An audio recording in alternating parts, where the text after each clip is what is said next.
Who's the in? Well, that was weird. What the? Okay, let's try again. Who's the in? Are you fucking kidding me? I can't even say or without it being a fucking spoiler. Fine, whatever. The current video is gonna have some spoilers for the game. Oh, Jesus Christ, what, how am I supposed to give a spoiler warning if I can't even say the name of the goddamn fucking game? Seriously though, you guys, this video contains spoilers for Undertale, a game that is quite seriously a game best gone into with as little knowledge as possible. Go play it. Even if you don't like JRPGs, even if you don't like pixel art, blah, blah, blah, there are 100 reasons not to do something cool. Consider it homework. So experiencing something that has a lot to say about video games and storytelling conventions. Hell, it's better than reading Catcher in the Rye, isn't it? Anyway, spoilers. So many spoilers. You have been warned. Are you ready? I'm ready. Let's do this. So who's the fucking bad guy in Undertale?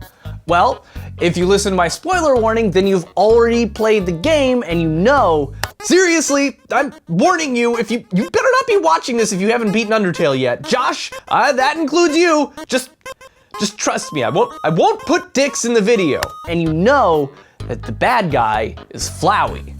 You remember Flowey. Flowey is the very first character that you meet in the game and is the super helpful piece of shit that introduces you to the game's core mechanics. But of course it turns out that there's much more to Flowey than originally meets the eye. Flowey serves as a metaphorical devil on the shoulder, trying to convince you that doing the right thing isn't only boring, but pointless. Of course, should you decide to be the hero, his discouragement culminates with him morphing into a full-blown demigod. Of course, should you win and save the world and go back, you discover that Flowey is, in fact, not a demon baby flower of death, but rather the soulless essence of the son of Toriel and Asgore, who'd been injected with determination, giving him the ability to save and load the world, just like the player. But that's okay, because in the end, you're given the ability to redeem Azrael the Flower and save the world. You idiot. The bad guy of Undertale isn't Flowey. It's me. It's Austin. It's Chara. It's you. You know who I am. What, do you think I only exist in the genocide ending of Undertale?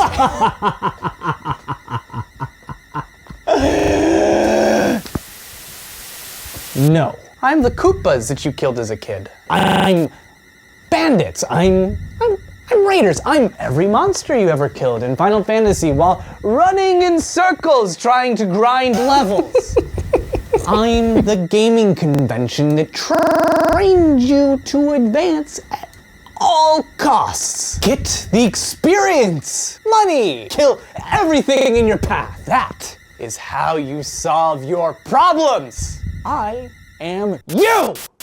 Jesus fucking Christ, shut up. What a diva. You know, I don't know what he's doing here, to be honest. I didn't even do a genocide playthrough. I totally chickened out. Anyway, he is right though. If you've played the game at all and either done a genocide playthrough, which involves you murdering every monster in the underground, or you watched a playthrough on the internet, or hell, just looked at a wiki, you know about Chara. Chara is the first child to have fallen down into the underground, and if you go through the genocide playthrough, you get to meet them, or something like them? So what the fuck is Chara? Well, this isn't game theory, so I can't tell you whether Chara is a ghost, or a demon, or you from the past, or whatever the hell different in-game explanations there are, but what I do know is what Chara is in a way that's gonna matter to you and me, and will make it obvious who the actual bad guy is. Because, okay, I'm gonna level with you, it is Chara. I mean, if you go through the whole game in the genocide route, Chara destroys the entire world in an instant, with or without you. They have the power and they do the worst possible things with it. And if you wanna bring the world back, then fuck you. It's gonna cost you your soul, and you're never gonna get it back.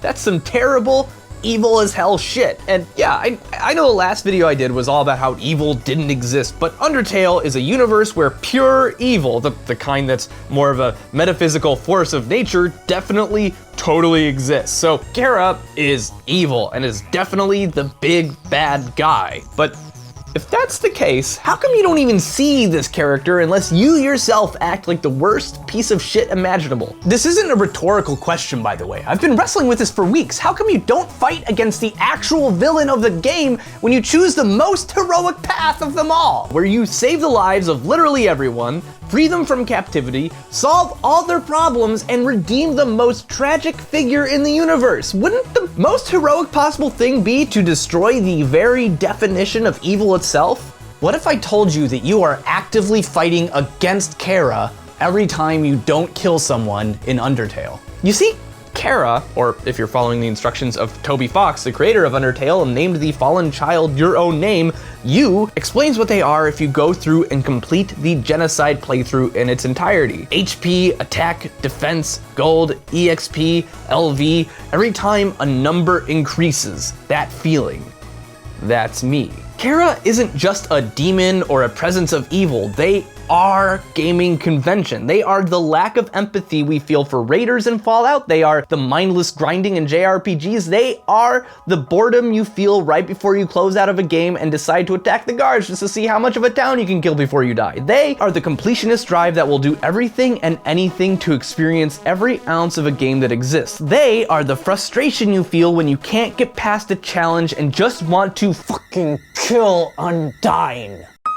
And this isn't just metaphorical. It's made very clear at several points throughout the game that some very special characters suspect or even outright know that they're in a video game. Chara was the first child to fall into the underground. They're what came before you, before you experienced this world yourself. They are, in short, every video game you've ever played up until now that's trained you that enemies are infinite and disposable, which means that every character you spare, every conflict you resolve peacefully, every soul redeemed, and every time you forgo cutting the fucking shit out of fucking Muffet because Jesus Christ, I'll buy your fucking donut, God, is quite literally a blow against Chara, against the lack of empathy, the mass murder that we've all come to expect is commonplace in our video games. And the ultimate defeat? Redeeming the seemingly irredeemable, soulless Azrael, even as they attack you relentlessly, threatening everyone that you've grown to love and become attached to, refusing to rise to the bait. That is the ultimate death stroke to gaming conventions, to our natural instincts, and to Chara. And the unfortunate reality is while you can beat Chara by fighting the instinct to dehumanize, and fighting the instinct to destroy instead of resolve, and fighting the instinct to see all there is to see, even though it may irreversibly harm the lives of the inhabitants of this world, as well as your own,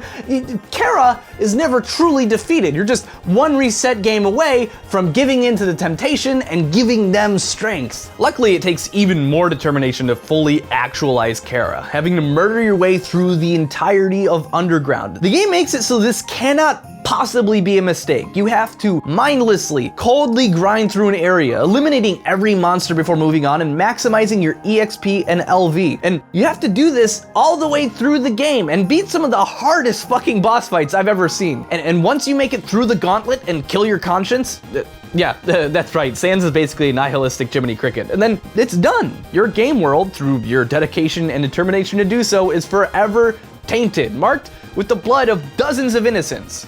Then, only then do you get to meet the byproduct of your efforts. Chara, the personification of emotionless achievement. Everything at the cost of everything. Congratulations, you made it all the way to the end of Undertale having learned nothing. Or maybe you did, but it's too late. Your knowledge comes at the cost of the universe. And sure, you can totally find a way of purging the game of this knowledge using some tricks and tools, but it doesn't really matter. You know the truth. And at the end of the day, Chara isn't something that exists within the world of Undertale alone. It's something that's within all of us, all the time, gaining strength and refinement in first-person shooters, MMORPGs. When we watch the news and see tragedy and oppression of the weak and feel nothing, Chara is the cold lack of empathy that lives inside all of us. The part of us who sees other people as numbers. The beauty of Undertale is that you have the option of either fighting against the preconceptions and gaming conventions that you've been trained to rely on, or you can decide to argue with the game, saying, no, I like the way games are. You are forced to face the terrible consequences of your actions should you decide to go that way, but you are not locked in until you commit all the way. You'll always have the option of going back and saving the day instead. Or not. I mean, it's just a video game, right? Right. And that is the fucking bad guy of Undertale. It's inside us all the time, and it's always watching. Thank you for watching.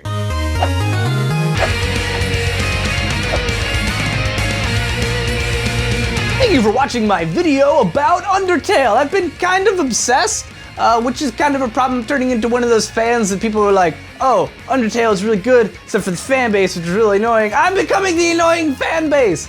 Anyway, thank you to all of you who kept saying in previous videos that I should play Undertale. I was on my list, but I did bump it up because people were like, oh, you talked about this thing about like humanizing the other. Like, you should play Undertale. And they were totally right. This is like what I've been talking about the whole time, so it's pretty freaking sweet. I want to say thank you to our Patreon supporters who make this show possible. If you are, whoa, God. That was my light. If you want to help support us on Patreon so more people can see our videos, and we'll keep making more videos, there should be a link right there and in the description. And yeah, I think that's about it. There's nothing else to say anymore. Is that it? That's it. Just gonna sit here.